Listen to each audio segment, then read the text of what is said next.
All right, guys, we're on day 7, and we're going to find exact values of coordinates on the unit circle. All right, and then it says that there are two special right triangles that are very important in finding the exact value of coordinates on the unit circle. And it says since the unit circle has a radius of 1,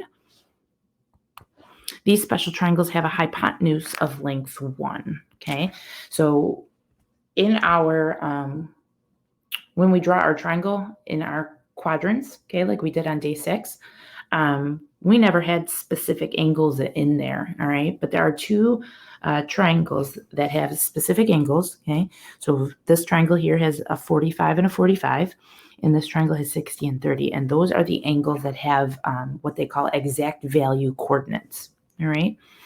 And so let's see where that comes from. So in this triangle here, we don't know the length of this side or this side. However, I'm going to call them both x because back in geometry, you guys learned that if a triangle has two equal angles, it also has two equal sides across from it. And so if we call them both x, then we'll be able to plug them into the Pythagorean theorem and solve for that x. All right, so we have x squared plus x squared, okay, equals our hypotenuse, which is our 1 squared.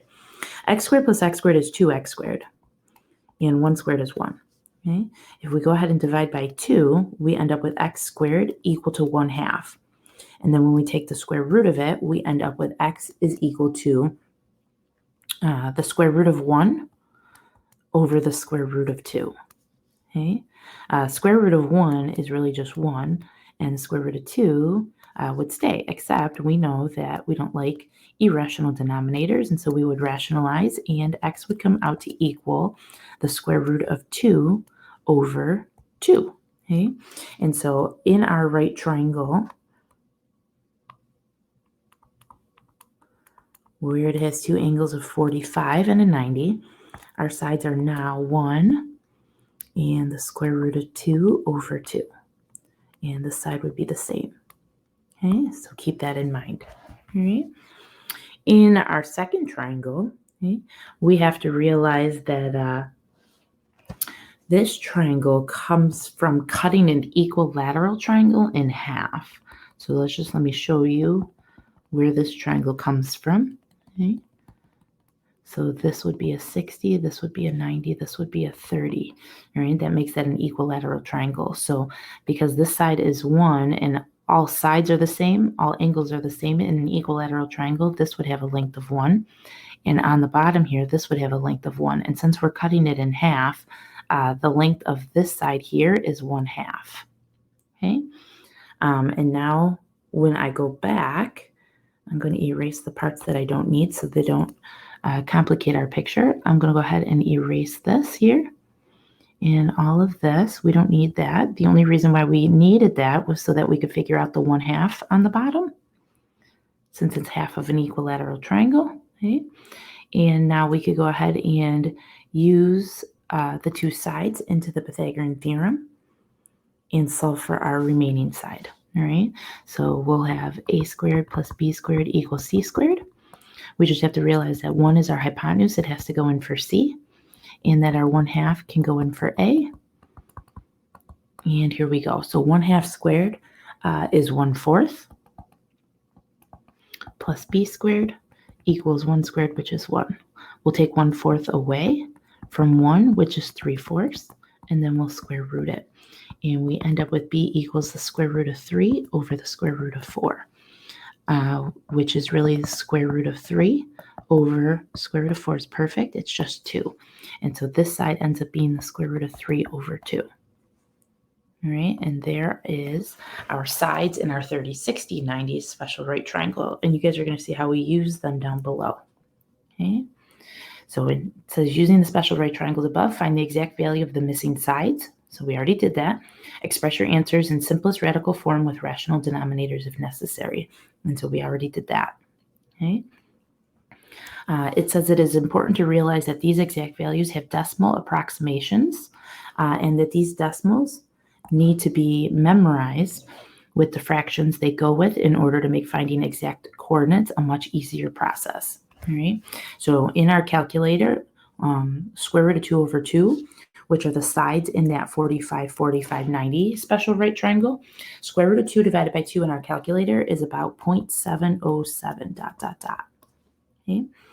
Square root of 3 over 2 is the side we got in the 30, 60, 90 special right triangle across from the 60. And so square root of 3 over 2 in our calculator is the decimal of 0.866. Okay. Square root of 3 over 3 and square root of 3, these are for tangent only. So I'll tell you what they are, but we don't really need to know them for this year so much. Maybe when you go to pre-calc, you'll memorize these ones, okay? But square root of 3 over 3 is 0.577, and square root of 3 is about 1.732, okay?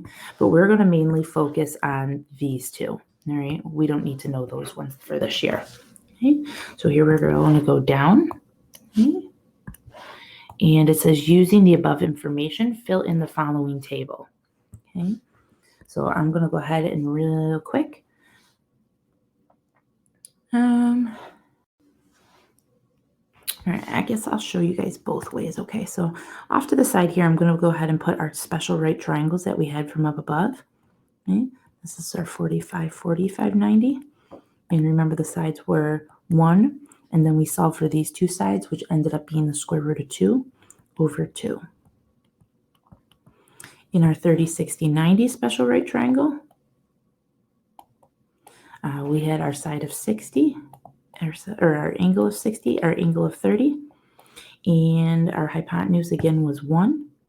And across from the 60, we solved and got square root of 3 over 2.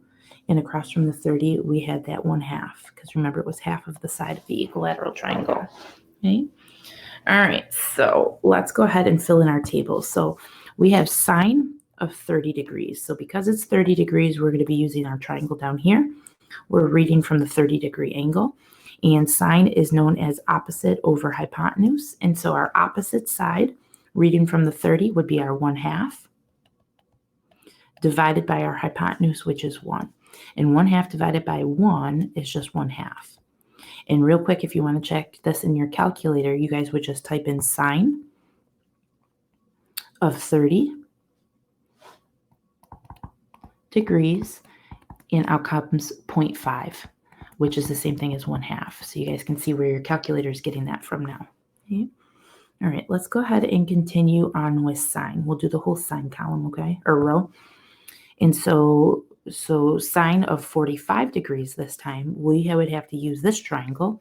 It does not matter which 45-degree angle you read from, so I'm going to read from the one up here. And our opposite side is the square root of 2 over 2, and it's divided by the hypotenuse, which is 1. And so square root of 2 over 2 is the same thing as the square root of 2 over 2. All right. And there's the exact value. So if you wanted to check this one, you would take your calculator, type in sine of 45 degrees. And when you type that in, out comes 0.707 ... And if you recognize 0.707 as being the exact value of square root of 2 over 2, we don't need these little right triangles anymore. You know what I'm saying? And we could just use our calculator, because that's a lot to remember. If you could just remember, when you type in square root of 2 over 2, or when you type in sine of 45 and get 0.707, that they are the same exact thing. Okay. All right, last one in this one. So sine of 60. So we have to read from the 60-degree angle, which is over here, okay? And that the opposite side would be the square root of 3 over 2, divided by your hypotenuse, which is 1. We just end up with the square root of 3 over 2. And there's our exact value. Now, if you wanted to check it, okay, from here on out, we won't use these little right triangles. We'll just type in our calculator sine of 60 degrees, and out pops 0.866. And you just have to recognize that that decimal is one of our memorized ones, and that value is square root of 3 over 2. Okay. All right, so let's see how cosine. Cosine, remember, guys, is adjacent over hypotenuse. And so when we do cosine of 30, we have to read from the 30-degree angle, and that our adjacent side is the square root of 3 over 2 divided by the hypotenuse, which is 1. And so that just comes out to be the square root of 3 over 2. Okay. If you wanted to check that, we could go ahead and type in cosine of 30 degrees. And what comes out is 0.866. And so again, just recognize that that's the square root of 3 over 2. And then we don't need these little triangles anymore. Okay, but just to show you where they're getting these values from. Next one up is the cosine of 45. And so it doesn't matter which 45-degree angle you read from. The adjacent side would be the square root of 2 over 2 divided by your hypotenuse, which is 1. And so that comes out to be the square root of 2 over 2. Okay. Again, if you wanted to check it in your calculator, you would type in cosine of 45 degrees. And out pops 0.707. And just recognize that that's the square root of 2 over 2. Okay. Next one up is the cosine of 60 degrees. So it's reading from the 60. The adjacent side would be the 1/2 divided by the hypotenuse, which is 1. And so you end up with 1/2. Okay. And again, if you wanted to check it in your calculator, you type cosine of 60 degrees in, and out comes 0.5, which is the exact value of 1/2. Okay. And that is about all we need. All right. We will do tangents. All right. But it's mainly sine and cosine because we're going to find the exact value of coordinates. And remember, coordinates are only the x coordinate is cosine theta and the y coordinate is sine theta. So we can skip this tangent row, but we can do it anyways. So tangent is opposite over adjacent. When we're doing tangent of 30, our opposite side is 1/2, and our adjacent side is the square root of 3 over 2. And we've done this once before, but the 2's are going to actually cancel if you do a keep, change, flip. And what we end up with is 1 divided by the square root of 3, which then needs to be rationalized. And so the exact value comes out to be the square root of 3 over 3. All right. And so if you wanted to check this in your calculator, you would do tangent of 30 degrees. And out pops 0.577 ... which then you can match to the square root of 3 over 3. Okay. Tangent of 45, if we read from one of the 45-degree angles, the opposite piece would be the square root of 2 over 2, divided by the adjacent side, which is also the square root of 2 over 2. The square root of 2's cancel, and we end up with the square root of 2 divided by the square root of 2. And when we divide the same thing by the same thing, we end up with an answer of 1.